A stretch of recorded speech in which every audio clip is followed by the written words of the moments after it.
Start. Good morning, students. Today we will discuss important system which is important for the regulation of blood pressure in the human body. Actually, this system is called RAS system. Now, what is RAS? The full form of RAS is renin angiotensin aldosterone system. RAS का मतलब renin angiotensin aldosterone system इस पूरा system होता है जिसमें कि इस रास सिस्टम में कुछ इसका जो मोड ऑफ एक्शन है या फंक्शनिंग है वो कुछ इस तरीके से आपको ये ब्लैक बोर्ड में दिख रही होगी। यही आपको समझना है जिसके थ्रू बॉडी के ब्लड प्रेशर को किडनी के थ्रू लंग्स की हेल्प से और कुछ ग्लाइकोप्रोटीन जो हार्मोन्स हैं उनके रिलीज से इसमें बॉडी के ब्लड प्रेशर को ह्यूमन बॉडी के ब्लड प्रेशर को कंट्रोल किया जाता है। तो देखिए सबसे पहली बात तो ये जो रास सिस्टम है जिसको कि रेनिन एंजियोटेंसिन एल्डोस्टेरॉन सिस्टम हम लोग कहते हैं, ये पूरे इस चार्ट से आप इसको समझ सकते हैं। देखिए सबसे पहली बात तो ये कि इस रास सिस्टम में जो मेन इंपॉर्टेंट रोल है वो एक हार्मोन का है which is called renin hormone. ये हार्मोन, इसका नाम रेनिन हार्मोन है। This hormone is a glycoprotein hormone. Glycoprotein का बना हुआ ये हार्मोन होता है, ठीक है ना। इसमें 340 लगभग इसमें अमीनो एसिड्स होते हैं। अमीनो एसिड 340 अमीनो एसिड्स की चेन होती है। फिर उसके बाद इस रेनिन हार्मोन आता कहाँ से है, कब आता है, ये हमको देखना है। तो सबसे पहली बात तो ये कि रेनिन हार्मोन जो है वो हमारे जो जक्स्टा मेडुलरी नेफ्रॉन्स होते हैं, आपको पढ़ा, आपने किडनी के में पढ़ा होगा टाइप्स ऑफ नेफ्रॉन्स, दो तरीके के नेफ्रॉन्स होते हैं, कॉर्टिकल नेफ्रॉन्स और juxta medullary nephrons. Juxta medullary nephrons वही हैं जिनके की बोमेंस कैप्सूल जो है वो किडनी के मेडुला के निकट, मेडुला के पास लोकेटेड होते हैं। इनके जो लूप ऑफ हेनले है वो ज्यादा लंबे होते हैं, ज्यादा दूर तक एक्सटेंड करते हैं इन दी मेडुला ऑफ द किडनी। फिर लूप ऑफ हेनले की जो असेंडिंग लिम्ब है वो असेंडिंग लिम्ब जो है वो प्रॉक्सिमल थिन और डिस्टल थिक सेगमेंट में डिफरेंशिएटेड रहती है। हर ह्यूमन किडनी में अप्रोक्सीमेटली 20% जो नेफ्रॉन्स होते हैं they are juxtamedullary nephrons.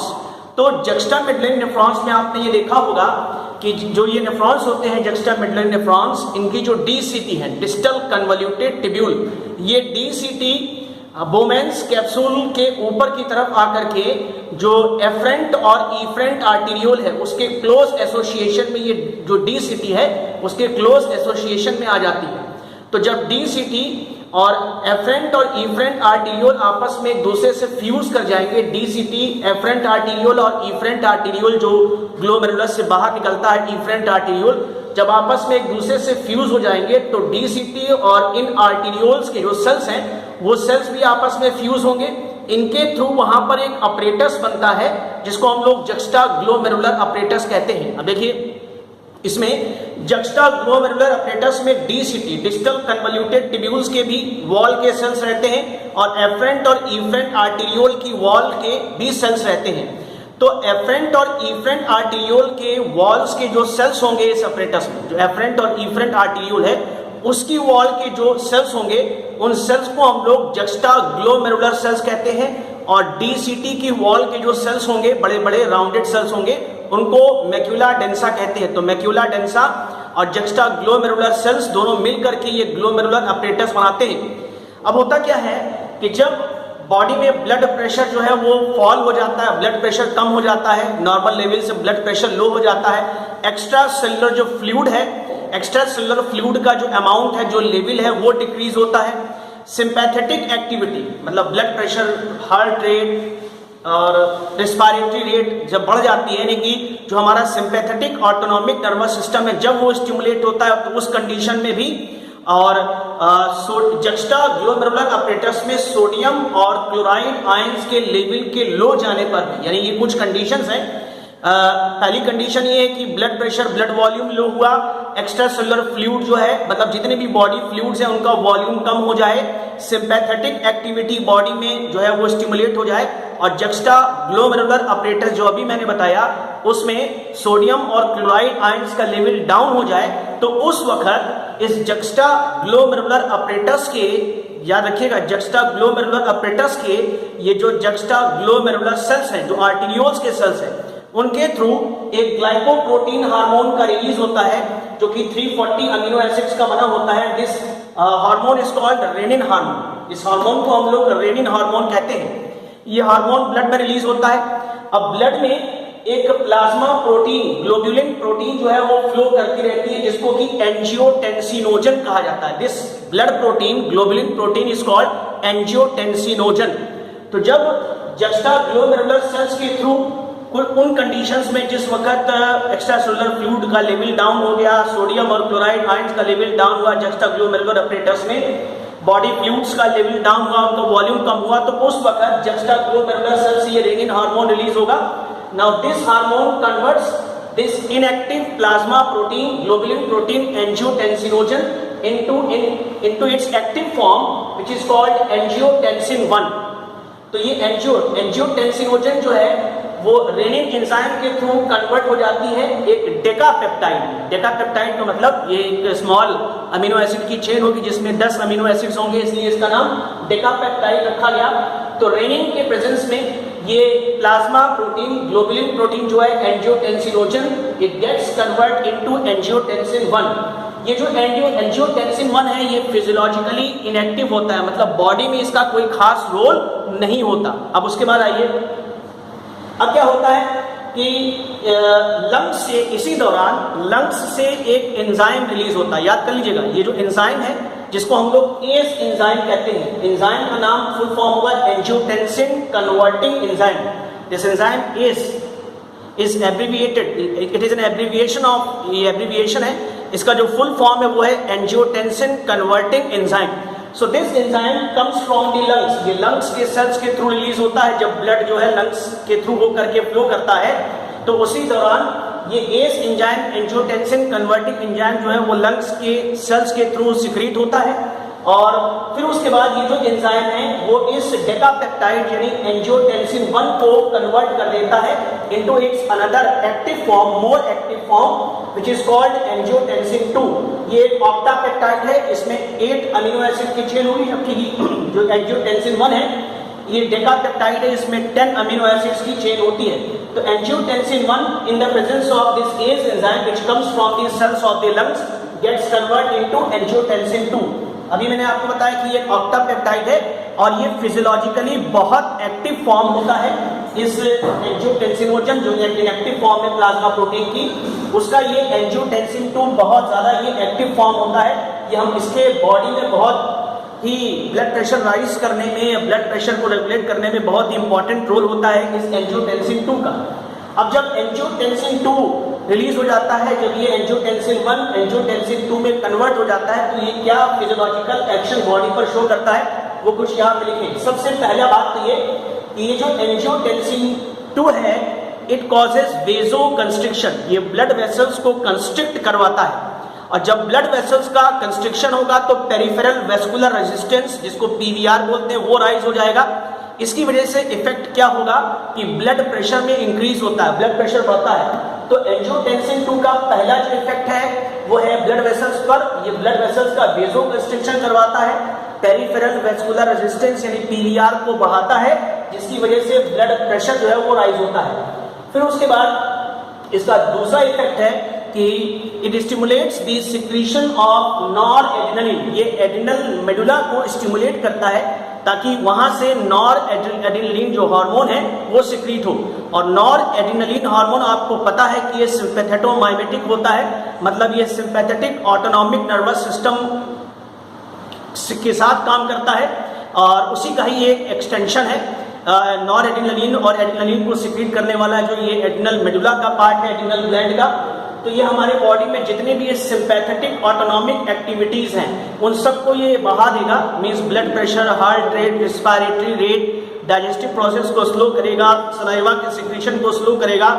तो ये सारे इफेक्ट जो है वो ये नॉरएड्रेनालिन के होते हैं। तो एंजियोटेंसिन ने तो पहला काम, एंजियोटेंसिन 2 ने तो पहला काम ये किया कि इसने वेजो कंस्ट्रिक्शन करवा करके सबसे पहले ब्लड प्रेशर को राइज किया, फिर उसके बाद ये नॉरएड्रेनल मेडुला से नॉरएड्रेनालिन को सिक्रीट करवा करके ये सारी जितने भी सिंपैथेटिक ऑटोनॉमिक एक्टिविटीज हैं उसको ये स्टिमुलेट कर देता है, इनहेंस करता है। फिर उसके बाद it also this angiotensin 2 also stimulates the secretion of aldosterone, adrenal cortex को स्टिमुलेट करता है ताकि वो एल्डोस्टेरोन हार्मोन को सिक्रीट करे। और एल्डोस्टेरॉन हार्मोन का अपना ये फंक्शन होता है कि ये सोडियम के रिटेंशन को बढ़ाता है, सोडियम के रिटेंशन को बढ़ाता है। तो अब एल्डोस्टेरॉन के सिक्रेशन, जब इसका सिक्रेशन बढ़ जाएगा तो जाहिर सी बात है कि सोडियम का लेवल बढ़ेगा, जुक्स्टाग्लोमेरुलर अपरेटस में भी बढ़ेगा। पहले ही वो कम हो चुका है सोडियम का लेवल, उसी वक्त तो ये रेनिन हार्मोन रिलीज हुआ और उसी सोडियम के लेवल को अब बढ़ाना है ब्लड में। तो ये एल्डोस्टेरॉन हार्मोन एड्रिनल कॉर्टेक्स से इसके स्टिमुलेशन, एंजियोटेंसिन 2 के स्टिमुलेशन की वजह से एड्रिनल कॉर्टेक्स से ये एल्डोस्टेरॉन हार्मोन का सिक्रेशन जो है वो बढ़ जाता है। ये एल्डोस्टेरॉन हार्मोन सोडियम की रिटेंशन को बढ़ाता है, ठीक है ना। उसके बाद नेक्स्ट इफेक्ट जो एंजियोटेंसिन 2 का है वो है कि ये किडनी ट्यूब्यूल से सोडियम आयंस के रीएब्जॉर्प्शन को बढ़ाता है। किडनी ट्यूब्यूल्स जिसमें कि proximal convoluted tubule, loop of Henle, distal convoluted tubule, यानी ये पूरी जितनी भी सेक्रेटरी ट्यूब्यूल है नेफ्रॉन्स की, इसके थ्रू ये सोडियम आयंस के रीएब्जॉर्प्शन को बढ़ा करके ब्लड में सोडियम आयन के लेवल को बढ़ाता है। तो सोडियम आयन के रीएब्जॉर्प्शन को बढ़ाना, उसके बाद अब चूंकि सोडियम आयन का रिटेंशन कर रहा है, ब्लड प्रेशर बढ़ाना है, तो जाहिर सी बात है कि बॉडी में जो फ्लूइड है उसका अमाउंट भी बढ़ाना है, क्योंकि फ्लूइड का अमाउंट, एक्स्ट्रा सेलुलर फ्लूइड का अमाउंट, ब्लड वॉल्यूम वगैरह सब घट चुका है इस वक्त, तो उसको बढ़ाना है। तो ये क्या करता है, ये हाइपोथैलेमस को, हाइपोथैलेमस के थर्स्ट सेंटर, प्यास वाला जो सेंटर होता है, थर्स्ट सेंटर को स्टिमुलेट करता है ताकि हमें बार बार प्यास लगे, हम ज़्यादा वाटर इनटेक करेंगे, और जब हम ज़्यादा वाटर इनटेक करेंगे तो हमारे जितने भी body fluid, extra cellular fluid वगैरह, उसका भी वॉल्यूम बढ़ेगा। तो ये कुछ इफेक्ट है, मैं एक बार फिर से रिवाइज कर देता हूँ। देखिए सबसे पहली बात तो ये जो एंजियोटेंसिन 2 है, ये वेसोकंस्ट्रिक्शन करवाता है, पेरिफेरल वेस्कुलर रेजिस्टेंस को बढ़ा करके ये ब्लड प्रेशर को राइज करता है। एड्रिनल मेडुला से नॉर एड्रिनलिन का सिक्रीशन बढ़ा करके ये सिंपैथेटिक ऑटोनॉमिक एक्टिविटीज को परफॉर्म करवाता है, स्टिमुलेट करवाता है। ये एड्रिनल कॉर्टेक्स से एल्डोस्टेरॉन हार्मोन के सिक्रीशन को बढ़ा करके वहां से सोडियम के रीएब्जॉर्प्शन को बढ़ाता है।